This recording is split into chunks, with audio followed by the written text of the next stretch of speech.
And that's basically what we're going to be looking at this morning, connecting with vulnerable Deltas through traditional and modern media channels. But first and foremost, Sir Dante, when you say the vulnerable, who are these persons you refer to as the vulnerable? Yeah, thank you very much for that question. Now, for me, the vulnerable Deltans are those people who have probably lost hope in the system. People who feel they're no longer included in what's happening in the state. And like the topic says, or rather my project says, through traditional and modern media channels. So I've decided to connect with people who probably don't have access to the internet, those who don't have proper information on what's going on in the state, those that don't even know what the governor is doing. You know, they are vulnerable mentally, psychologically, and all that. So what I do is basically go into vulnerable communities, preach the more agenda by telling them exactly first-hand information, what's happening in the state, and that also gives them this sense of belonging. You know, the government of Sheriff Obuewe talks about my government for all, and so I'm doing my part to connect with those that feel that they know nothing that's happened in the state. And while I do this, I also create empowerment. And to make it, like I always tell my friends, you cannot go preach to an hungry man and expect that person to listen to you. Yeah, so kind of, we do it to give them a sense of inclusivity in governance. When you say people that do not have access to the government, are we looking at those that live in a particular area, maybe the riverine area or rural or urban area? Yeah, the truth of the matter is that there are more in the riverine area, but like I said recently also in the discussion, everybody in Nigeria is vulnerable in one way or the other. You understand? It all depends. Some are physically vulnerable, some are mentally vulnerable. There are people even living in big cities that are mentally vulnerable. They've lost hope that they don't even watch TV or know what the government is doing. You know, if we have the opportunity, we'll connect with them. And that's why I said, through traditional and modern. I go online, I create activities online, you know, to bring back the interest of people to what's happening in the state.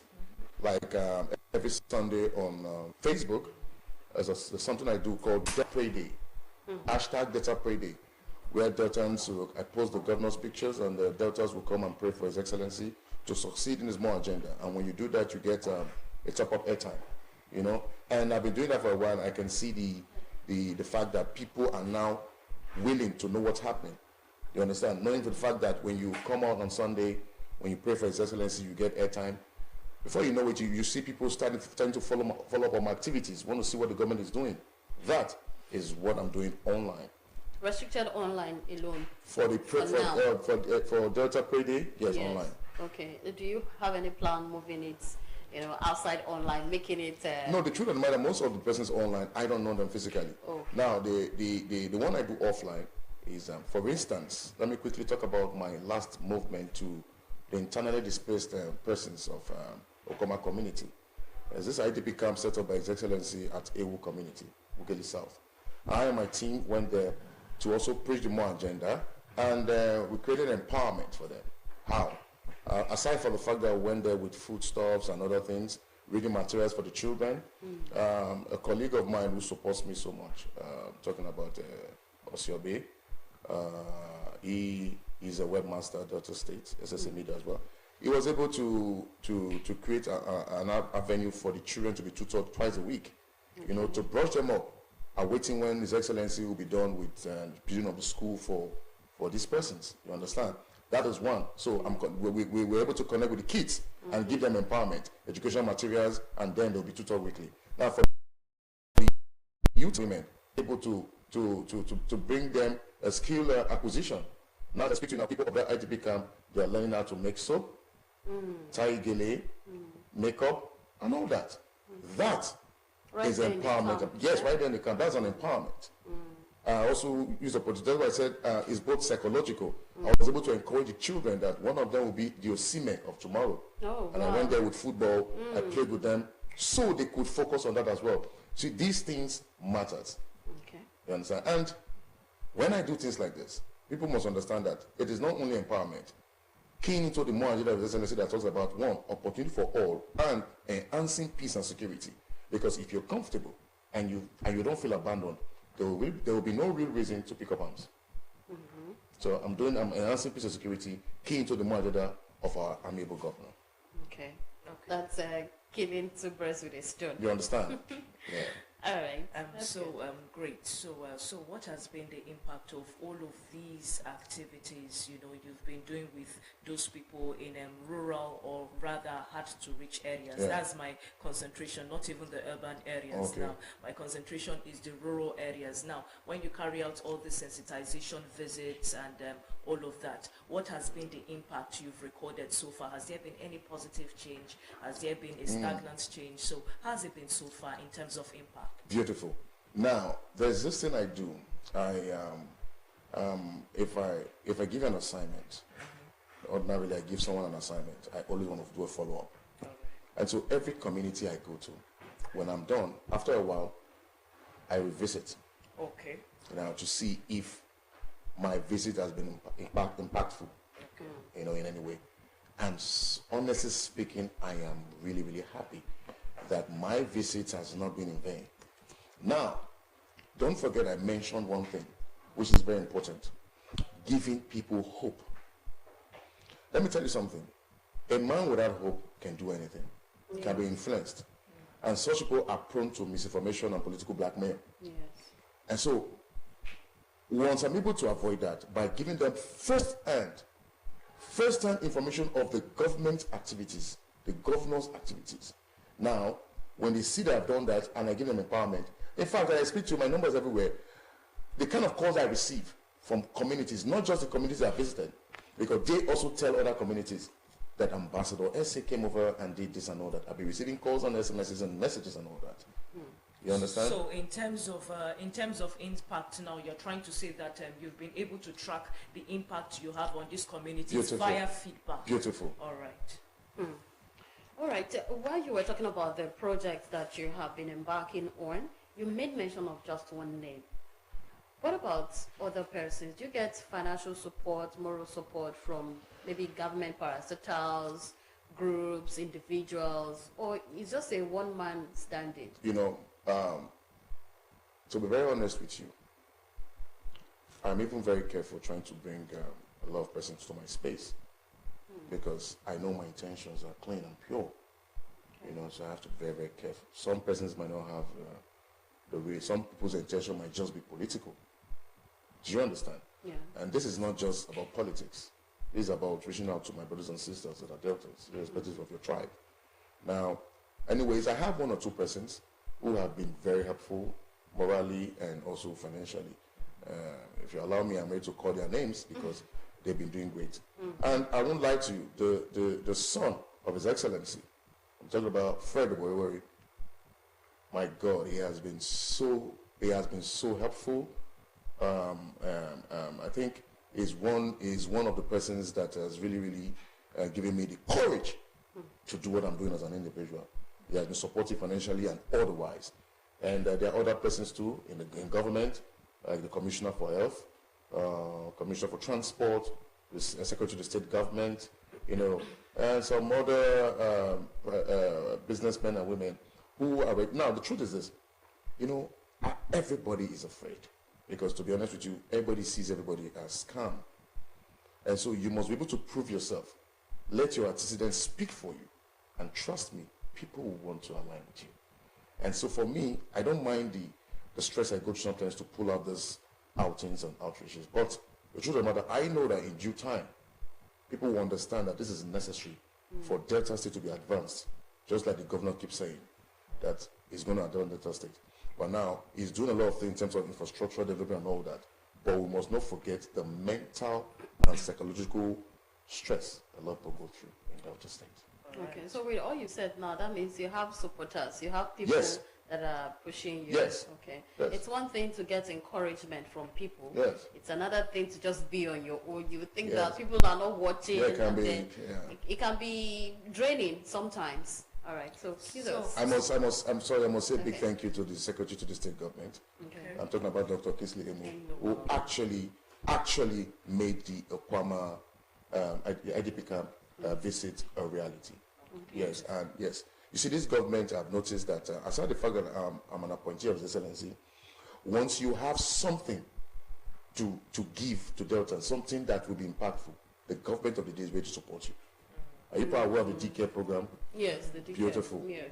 That is also connecting vulnerable Deltans, honestly speaking, because it's connecting with farmers, petty traders, you know, those with small-scale business and all that. Some are giving grants, some are giving starter packs and all that. That is connecting vulnerable Deltans. So the state, in fact, everything the state does is connecting with people who cannot do these things for themselves. Okay. But sorry, I want to take you back to what you said now. You spoke about farmers. I think I saw I saw an event, or I was opportunity to be in an event, or the space where an event was taking place about farmers, and I saw you there. Okay. I saw, I think some persons were giving crates of eggs. Oh, yes. Yes. So that was at the Ibiza, Yeah, Ebenezer Hotel. Yeah. So now that event, was it actually for farmers who are into poultry? Because I only saw eggs. All right, let me explain to you now.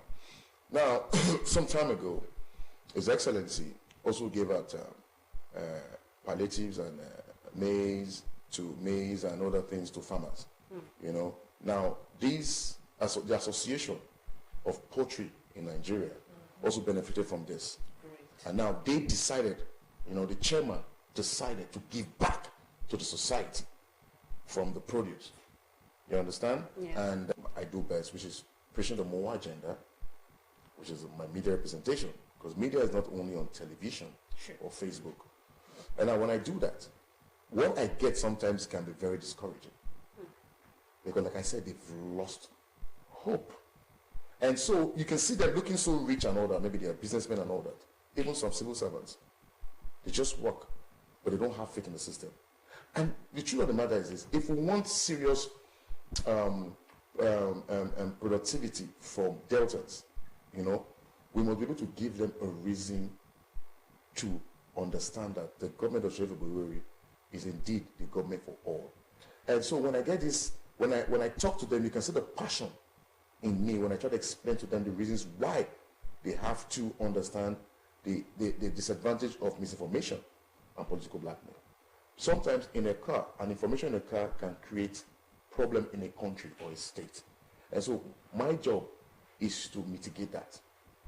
Now, another challenge I've been getting is financial. To be honest with you, there are times that, okay, like right now, sorry to deviate a little. Okay. I'm in a partnership with a lady called Dr. Agatha Diden, the wife of Michael Diden.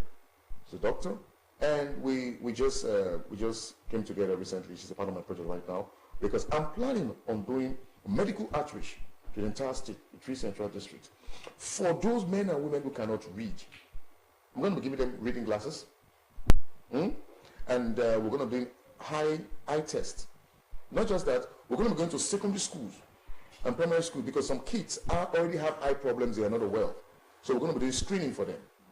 Now, but the truth of the matter is this: you need more people like her for the entire plan and purpose of this project to be realized. So sometimes I get these challenges. Do more. All right. Yes. All right. You know, the governor of Delta State is a God-fearing man. That I know, and a lot of people know already. Talking about the governor who is also an usher in church. Yeah, even as a governor. And he believes that everything that's happening right now is all on God. It's all God's work. And so I'm encouraging people. I'm giving reasons why I came up with that. Delta Pray Day. Hashtag Delta Pray Day. Now, we need people, Deltans, to pray for the governor of Delta State to succeed in advancing Delta State through his MOA agenda. 1. 2, the man needs to be in good health to deliver on his promises. Yeah. Deltans must come together and pray. 3, I am using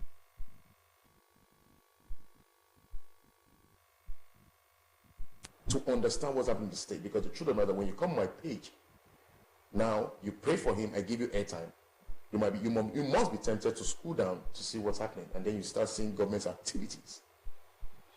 You understand? So a lot of persons who don't, so some people when it comes to anything government, I beg, pussy word for me. But because of the things I do right now, people are getting interested. They want to know what's happening. Don't you think that some persons will just be on that page just to get the airtime and then they zoom away? Trust me. How do you monitor them? You cannot get 100% result. So how do you correct, that's true. in tandem, as a follow-up of the question she just asked, how do you correct the notion of people that see this as a bribe, a form of, I pray for the governor and I get airtime in return? All right, now, you see, there are some people who are born, I'm sorry to use the word, but they are naturally negative. Okay. Trust me, even when you smile at them, they'll tell you you're smiling at me because you want something. No matter what you do. So no matter what the governor has been doing, some people are still saying that he has not done enough. Yeah. So we know there are places like that. Trust me. Instead of me dwelling too much, thanks for the correction. Most people don't go to work. And we all know that even if you go to work, it is known that Sundays are always days to relax. We all know that.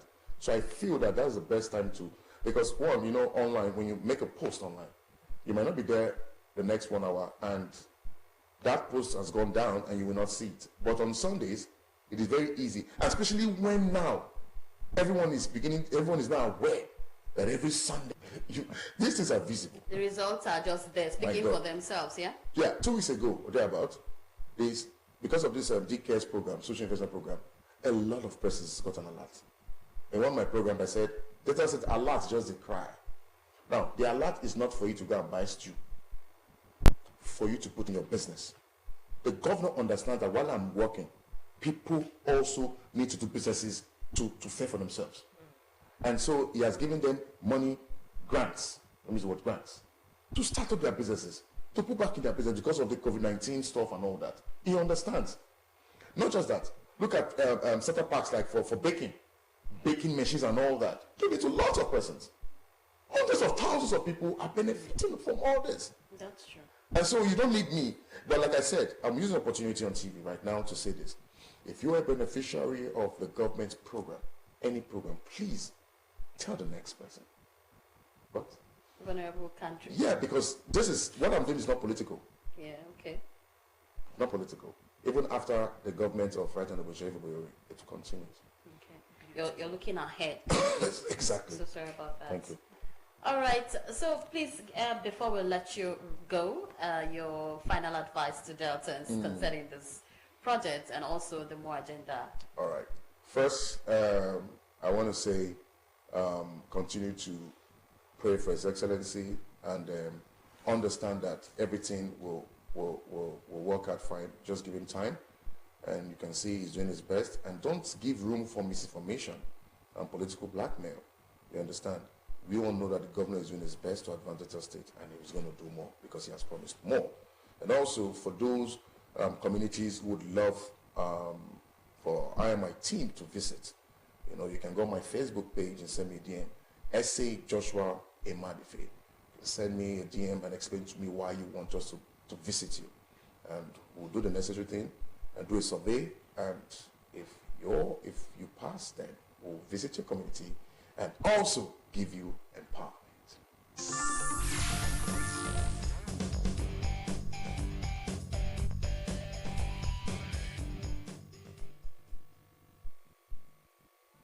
Welcome back. That was an interview with Ambassador S.A. Joshua Emadife, and he's the SSA to the governor on media. Now, he was talking extensively on connecting with vulnerable Deltans through traditional and modern media channels. And something that I grabbed from that interview there is it's very important to give hope to people living around us. And we are going to be live there on the Facebook page Right. this coming Sunday at 7 p.m. That's on a lighter note. On a lighter We are note. going to be there to pray for Our our working governor Exactly. and our daddy. Yes. Okay, that's where we draw the curtain for today's edition of Thursday's edition of Morning Ride. Pepe, what are your last words? Be kind. The world needs lots of kind people. You cannot afford not to be kind in these times we find ourselves in. Be kind. Just be kind. Okay, give hope to persons living around us. Be kind with your words and in your actions. Thank you for riding with us. We want to give a big shout out to Nimi Bofa Ozibo, and she's the supervising producer, and Vivian Unkechika is the co-producer. Of course, we want to give a big shout out to the man at the MC Arrow in person of Alex Afodu, the man with the magic fingers, and Uche Uje, man behind the camera. From me, on behalf of both staff and management, I'm saying let's do this again tomorrow on the same station. And Cheesy Awuno, stay happy. Good morning.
They burned down the city, they massacred a whole lot of people, and then they looted these artifacts.